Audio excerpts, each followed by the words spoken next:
Hello viewers, I'm Eamaan Khalil. Today I'm going to talk about micro and macroeconomics and real and nominal GDP. So when we talk about economics, it could be divided into micro and macroeconomics. That's the thing. So microeconomics is the study of the behavior and decisions of households and firms and the performance of individual markets. So it looks at a smaller scale than macroeconomic does.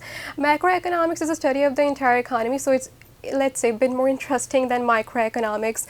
So when we talk about macroeconomics, of course it like literally affects the entire economy. So governments keep, like usual, like they keep aims when it comes to microeconomics, like lowering as much as possible unemployment, and then of course redistribution of income and profit maximization for many companies, and then it also comes to lowering poverty and price stability. There should be low inflation and prices should be stable so that there could be some certainty for the consumers as well.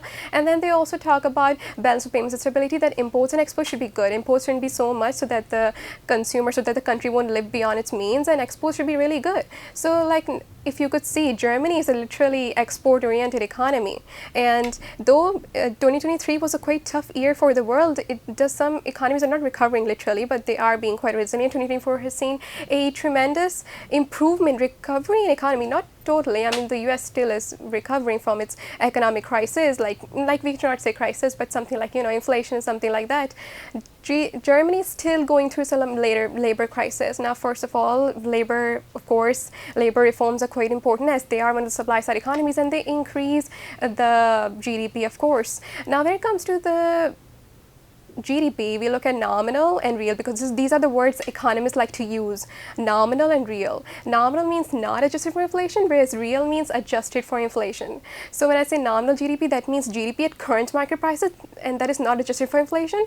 And it's quite easy to just calculate nominal GDP. They just have a formula. They have government, they have monetarists, they have economists, and of course they carry out some things, and then they find the nominal GDP, which is comparatively easy than real GDP. Whereas when you to look at real GDP, you got some problems. The real GDP is adjusted for inflation because it is at constant prices. Still, there is a lot of problem in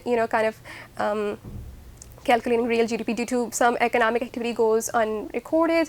It's sometimes people subsistence farmers just produce for their own consumption. So non-marketed goods and services also hinder the path for calculating this real GDP. And then it's of course illegal activities such as black markets and informal economy. Informal economy is that part of the economy that's not regulated, taxed, or protected by the government. So of course these activities go like drug dealing as well. You cannot actually record real GDP when it comes to such illegal things. So economists have they encounter a lot of problems in calculating real GDP.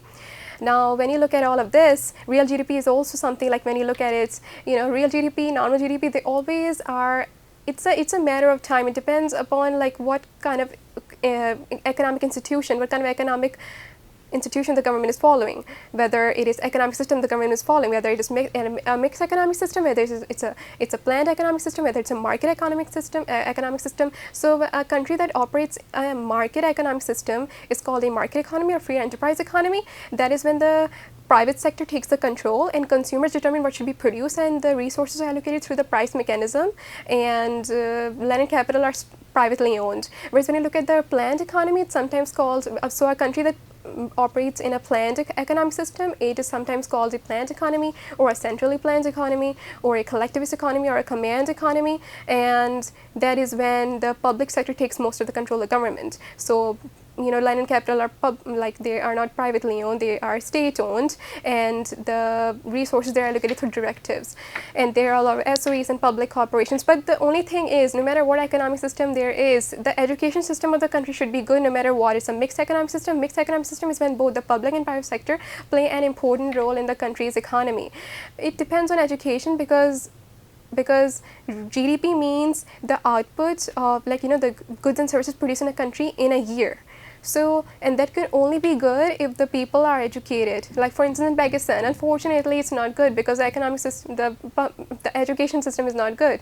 And though, yeah, Germany, when you look even at that, even in Europe and European countries, there has been a reduction in skilled labor because of not only education, but also, aging population. Like Japan is suffering a rise in aging population since a long time, since time immemorial, it's going through an aging population. Then you look at Germany, it also has a lot of aging population, but also, education matters a lot when it comes to an economy. Now, Pakistan's population is like 250 million, but unfortunately, the people, there are many, and we have a big labor market because, labor. We have people that are economically active. Economically active are the people that are in the labor force, whether they're employed or they're unemployed.